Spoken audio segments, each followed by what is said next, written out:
Voice clear आ रही है? Dheeraj, everyone kindly respond. Yes sir, आ रही। तो ये देख रहे थे हम लोग बेसिकली। देखिए, स्ट्रिंग कॉन्केटिनेशन की हम लोग बात कर रहे थे। तो यहाँ पे देखिए अभी आप लोग के पास जो भी मेरे पास देखिए y था, that has been assigned as x plus जो हमारे पास एडिशनल स्पेस है, and hello Python I have additionally added another string और उसको बेसिकली कॉन्केटिनेट कराने की कोशिश की है, and then I have printed y। और उसके बाद नेक्स्ट जो है basically z is basically x को हमने 3 टाइम्स रिपीट कर दिया। So this is basically kind of repetition of that given particular same string 3 times.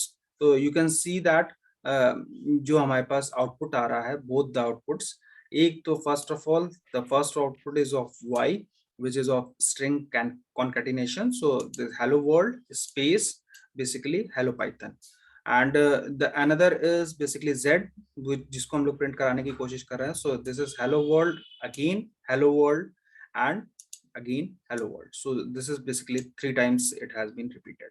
So these two are operators basically। एक तो string concatenation के लिए basically use हो रहा है plus, and string repetition के लिए basically they are going to use the multiply sign, जो भी हमारे पास asterisk sign है। इतनी चीज क्लियर हो गई सभी को? आउटपुट क्लियर है? दोनों ही जो हमारे पास कमांड्स थे उनके आउटपुट क्लियर हैं दोनों ही? रिस्पॉन्ड करिए बेटा आप लोग। Yes sir. ठीक है, तो आज यहीं तक रखते हैं हम लोग बेसिकली। थोड़ा सा जो हमारे पास देखिए हम लोग ने 3 मेथड देखे, एल स्ट्रिप, आर स्ट्रिप और स्ट्रिप, और उसके साथ में हम लोग स्ट्रिंग कॉन्कैटिनेशन और स्ट्रिंग मल्टीप्लिकेशन, ये 5 ऑपरेशंस देखे ऑन स्ट्रिंग्स। उसके बाद फिर हम लोग ने ये देखा बेसिकली कि हम लोग को एनाकोंडा कैसे ऑपरेट करना है, जो भी हम लोग पाइथन जुपिटर नोटबुक जो हम लोग यूज करने वाले हैं उसको कैसे ऑपरेट करना है।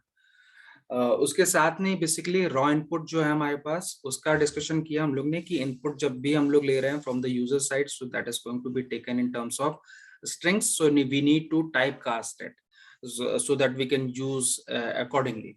तो और उसके बाद टाइप कास्टिंग की भी हमने बात की कि that is also going to be of 2 types, implicit and explicit. Explicit में basically we need to typecast that given particular variable, और implicit में the system is automatically going to, जो interpreter होगा that is automatically going to typecast that given particular variable।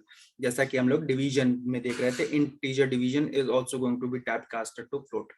तो this is kind of implicit। और explicit में basically हम लोग जब raw input ले रहे थे, so basically we are going to typecast it to in basically in type या फिर फ्लोट टाइप या फिर लॉन्ग टाइप, जो भी बेसिकली जो रिक्वायरमेंट होगी।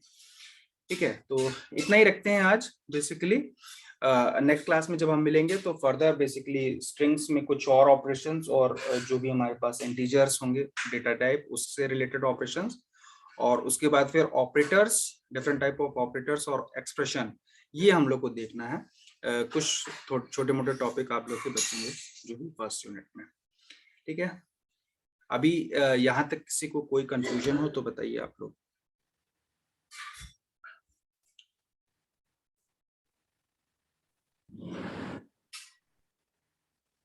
कोई भी कंफ्यूजन हो आप लोग को तो बताइए, रिस्पॉन्ड करिए। प्रीत, धीरज, निशांत, कोई कंफ्यूजन है आप लोग? ठीक है, यस सर। ठीक है, तो मैं एंड अप कर रहा हूँ, आप लोग भी जाइए एंजॉय करिए, आज आप लोग का स्टार्ट हो जाएगा। ठीक है, यस।